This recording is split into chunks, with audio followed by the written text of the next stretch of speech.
दशमोऽध्याय स मां सम्पूज्य विधिबद्धवाश्च अतिभक्तितः सम्प्रहस्य तदा वाक्यं जगात् नृपसत्तमः। नारद मुनि अनुरागे कहन्ति पृथुराजागे शुण राजन ग्रंथ सार विष्णु को पाई जलंधर लक्ष्मी सहित तार पूरे रहिले बांधव व्यवहारे तेणु असुर महासुखी जगत श्रीपुरे रखी देवे खटंती भृत्य मते दिन बंचंती दुख चिते एमंते गला केते काल दिने क स्वर्गे सुरपाल सकल देवतांकु राई आम्भंकु सन्निधे बसाई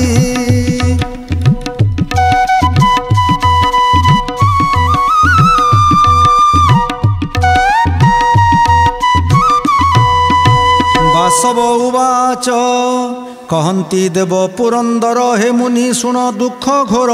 आंभर प्रभु नारायण तांको विभूति देवगण से प्रभु आंभ दुख देखी स्वदेहे वैकुंठ उपेक्षी लक्ष्मी को घेनी लक्ष्मी साई रहिले दैत्यपुरे जाई से महादैत्य जलंधर जगत नाथ तारपुर लक्ष्मी सहिते रखी पुरे सर्वसंपद भोग करे से सर्व आत्मा वासुदेव आम्भंकु होइले अपूर्व तांको चरण सेवा बिनु किस कारण आंभ तनु धिक आंभर जस श्री हरि भक्ति दूर करी कि प्रयोजन स्वर्ग स्थाने कि पान गलु घोर बने तुम्भे तो जान महामुनि जेवण जन देह घेनी विष्णु भक्ति बिनु बंचे कोटि कुबेर धन संचे भुंजई कोटि लक्ष्मी श्री से स्वर्ग नर्क भोग करी आंभ विचित्र सेहि मति असुर घरे लक्ष्मीपति बंदी होइले आंभ पाई आंभर आउ कार्य नाही जे जलंधर सिंधु सुत आंभंकु कलाहीन कृत्य प्रभुंकु नेई बंदी कला ए कर्म काले हेन थिला पूर्वे हिरण्य हिरणाक्ष दनु दानव रक्ष भक्ष मधु कैटव महावीर शून्य निशून्य शंखासुर माली सुमाली माल्यवंत बहुत केश वज्रदंत बैलोचन बलिवीर कालक अंधक असुर त्रिपुर नारक सहिते हेमंत दुष्ट थिले जेते सूची नमुची जम्बू दैत्य केही न कले एड़े कृत्य देवंकु दुख देउथिले विष्णु माया रे नाश गले ए दैत्य नाम जलंधर बळे जिणिला तिनि पुर जे प्रभु दुष्ट दर्प हरे तांकु रखिला नेई घरे आउ तुम्भंकु किस गति एका अछंती उमापति ताहांकु कले आराधन दानव करिबे दलन ए कथा हुई जमन्ते भोमुनि भिया तुरिते एमंत कही सुना शिर नमिला मुनिंक पयर शुण राजन चूड़ामणि बासव वाक्य आंभे शुणी सर्वदेवंक सिउकारे गलु जे जलंधर पुरे सिंधु नंदन सभा तले प्रवेश हेलु शुभ बेले आम्भंकु देखी दैत्य राजा विशेष कला पाद पूजा सन्निधे बसाई आसने पुच्छई कोमल बचने भोमुनि बर कही थिल मोपुरे कि कार्ये अइल काहीं देखिछ किस रीति मो आगे कह महाज्योति मुनि बोइले शुण राये जे स्थाने शंकर विजये नामता कपिलास गिरी सकल गुण सुख सिरी कियबा देवा पटांतर शत योजन उच्चजार एही प्रकारे दीर्घ प्रति धवल वर्ण दिव्य ज्योति विविध वर्ण तरुबर कल्प वृक्ष ही पटांतर अमल पुष्प निरंतरे अमृत तुल्य फल धरे सुनंदा नामे बहे नदी स्नाने अशेष पाप छेदी पशु पतंग आदि पक्षी सेवने दुख को उपेक्षी सिद्ध किन्नर यक्ष गणे जही बसंती अनुक्षणे सर्वे बसंती तोष मने शिव गौरी परसन्ने हरस जाति अनुक्षणे सुखे बंचंती शिव गणे आम्भे से बने दिना केते बंचिलु शंकर संगते तहु स्वर्ग को जाइथिलु आज तो पुर को ओइलु नारद बदनुए बाणी सागर सुत कर्णे शुणी पुणी पुछई तोष मने भूमुनि कह परसन्ने तुम्हंकु पुछई एमंत ईश्वर संपद जावत मोह संपदे सम कले केथु श्रेष्ठ हेब भले से कथा कह महाऋषि शुणी बोइलु आम्भे हसी हे नृप पचारिलु जहा स्वरूप कहिबि मु ताहा ए तोर संपद को सरी अतुल्य चतुर्दश पुरी तोर नगरे जेते लोक ईश्वर संपदु अधिक भोग करंती एके एके कियो बा कहिबा अधिके जाबत रत्न एथे अछि ए कथा बिहि लेखी अछि युवती रत्न जहा बोली ताहा तो पुरे न देखिली जेउ युवती शिवपुरे से तो अपूर्व तोर घरे तेणु ए जाबत संपद तिनि भुवने राजपद रथ तुरंग गजबल रत्न कांचन जनकूल विविध भोग आदि करी सर्वकुशल नाही स्त्री एणु ए नदी सई शोभा केश विहीने जेन्हे गोभा नेत्र विहीने अलंकार युवती बिने जेन्हे घर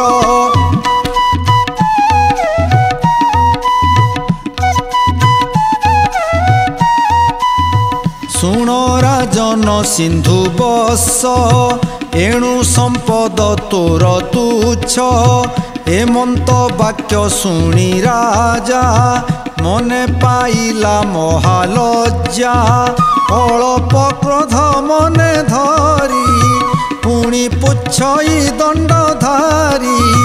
भोमुनि कह मोते सत ईश्वर घरणी के मंत केड़े सुंदरी नाम किस विशेषी कह ब्रह्म शिष्य मोर घरणी वृंदावती एथु जे केड़े रूपवती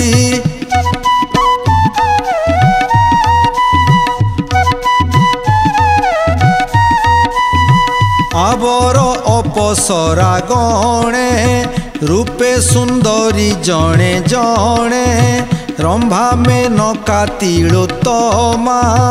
एहांकु नाही जे उपमा उर्वशी चित्र रेखा मूले देखिले मुनि मन टले किन्नरी विद्याधरी शोभा मुख विकासे चंद्र प्रभा एमाने अछंती मो पुरे देखी अछत मुनि बरे आबर भगिनी मोर मा सर्वलावण्य निधि सीमा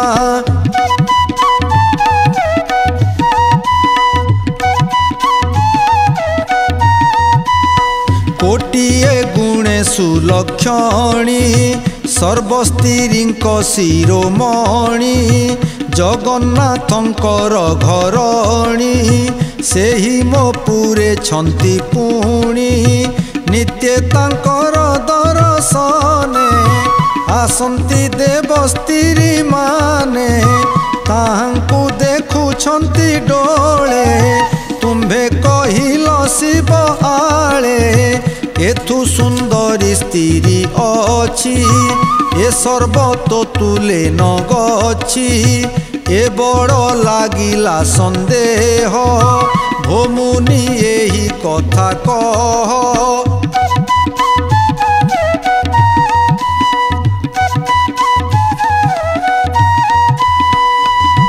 ईश्वर पुरे जेते नारी तारूप नाम आदि करी राजा बचने मुनिवर बोलंती शुण जलंधर जेते कहिलु अनुसरी स्त्री मानक रूप धरी एहांक रूप एक ठूले तुल्य जे नुहे पाद तले अंगुली गोटी कुसरी लक्ष्य नहिबे एते स्त्री जे देवी ईश्वर घरणी से हिमालयर दुलणी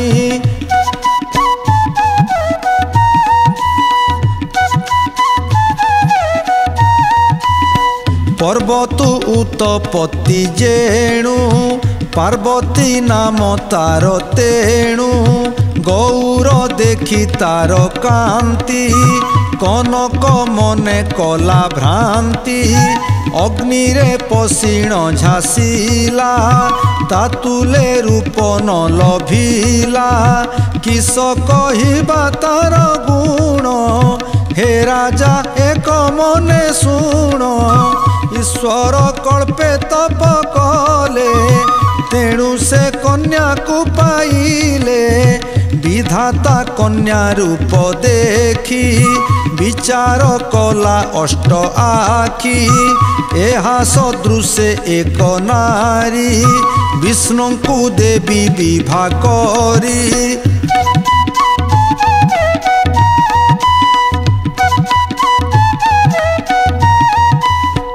एमंते बिहि भावी मने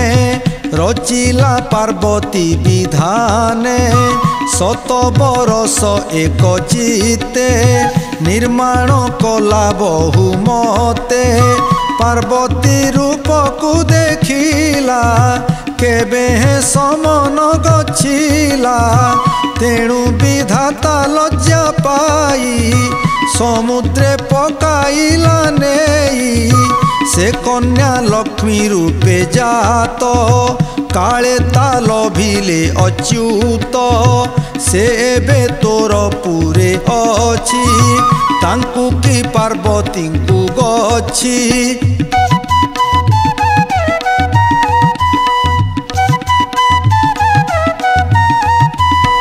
आबर जेते को सुंदरी काहीं से पार्वती की सरी माणिक्य तुले जाऊ बीद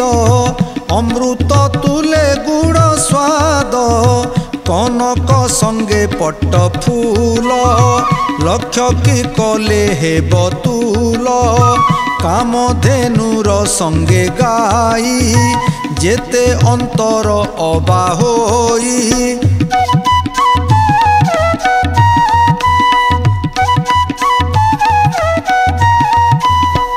पार्वती संगे अन्य स्त्री देखिले से ही भावे सरी अशेष लोक पिता भी तारूप देखी हुए मोही आम्भे निष्काम तपी जन पार्वती रूपे हेउ छन्न विष्णु जे तार रूप चाही ईश्वर अर्थ अंगे रही लभी न पारी तार लीला चिंतारे तनु हेला कला चंद्र आनन देखी भाली रुद्र मुकुट तले गली लुचि बसिला मन दृढ़े भावे अभावे छिड़े बढ़े तारूप देखी जोगी जने कंदर्प भये गले बने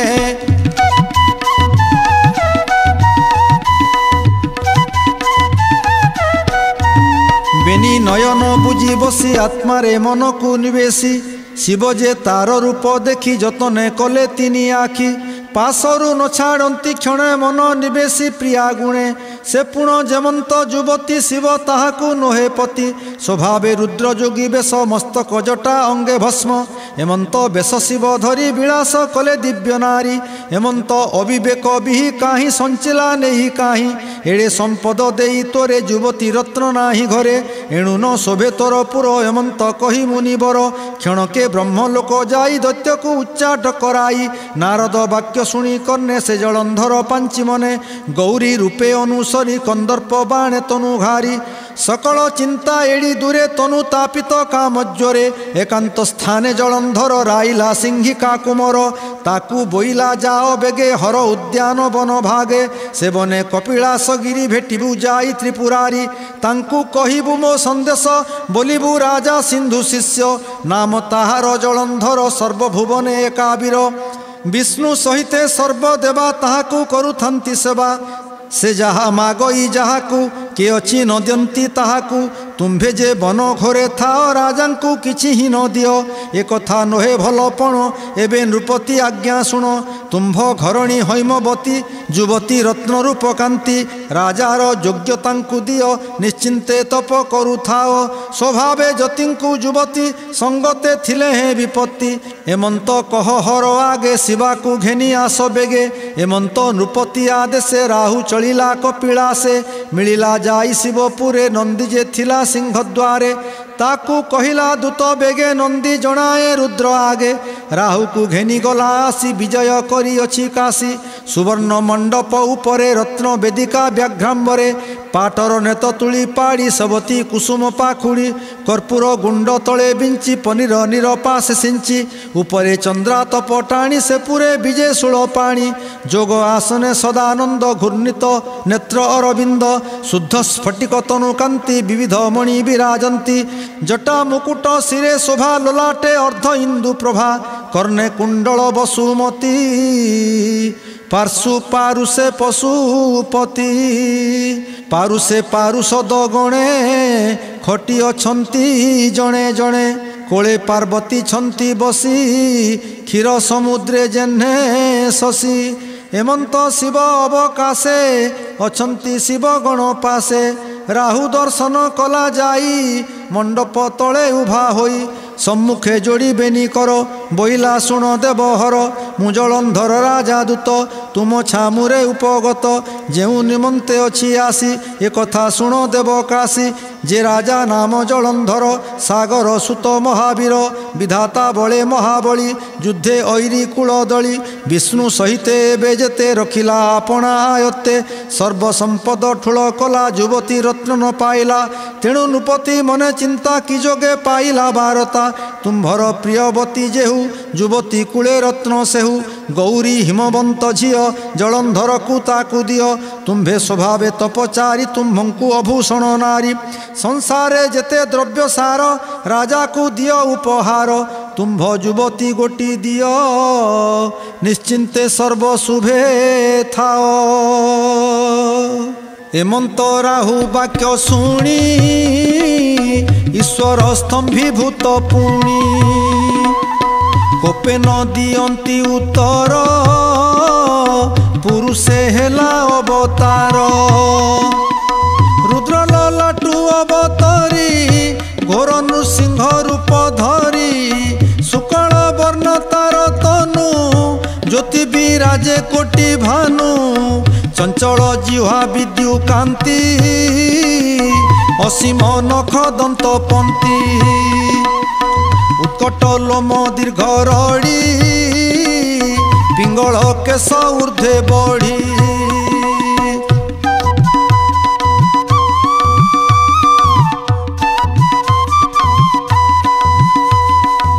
निश्वास बहे खर तर चक्र आकारे बुले कर ज्वलंता अग्नि प्राय आखि असुर भय कला देखी शरण शिव पाद गते बोलई रक्षा कर मोते मुदुत विशेष ब्राह्मण मोते ना शिव की कारण तुम्भे जे परम ईश्वर सर्वमंगले शुभ कर तुम्भ दर्शने पापी जने न जानती जम दर्शने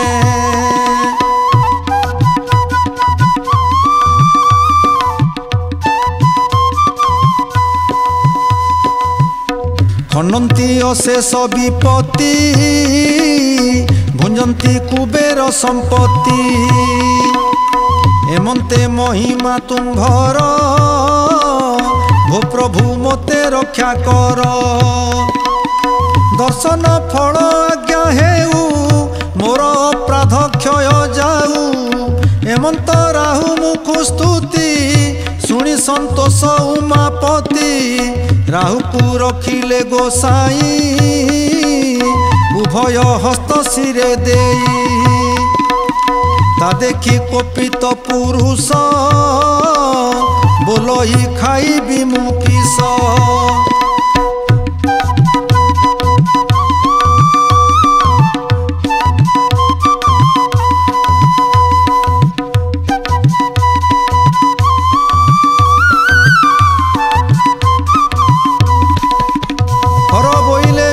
ତୋତେ ଏ ରାହୁ ଆଶ୍ରୟ କଲା ମୋତେ। ଶିବ ବଚନେ କ୍ରୋଧାଙ୍କୁର ଭକ୍ଷିଲା ଆପଣା ଶରୀର। ଚରଣୁ ହୃଦ ଯାଏ ଗିଳି ଦେଖି ପ୍ରସନ୍ନ ହେଲେ ଶୁଳି। ବୋଇଲେ ଏହି ଦ୍ୱାର ରଖ ନାମ ତ ହେଉ କୀର୍ତ୍ତିମୁଖ। ମୋର ନିବାସ ଆଗେ ଥାଅ ପ୍ରଥମେ ପୂଜା ବିଧି ପାଅ। ଏମନ୍ତେ ଦେଇ ତାକୁ ବର ରାହୁକୁ ଆଜ୍ଞା ଦେଲେ ହର। ବହନ ପଳାଏ ଭୁବନୁ ଶୁଣି କମ୍ପଇ ତାର ତନୁ। ବସିଲା ଲୌହମୟ ରଥେ ପଳାଇ ଗଲା ପଥେ ପଥେ। ଶିବ ରହିଲେ ନିଜ ବାସ ନମଇ ମହାଦେବ ଦାସ। इति श्री पद्म पुराणे उत्तरखंडे कार्तिक महात्म्ये राहु प्रवेशे कीर्तिमुख महिमा कथने नाम 10 अध्याय।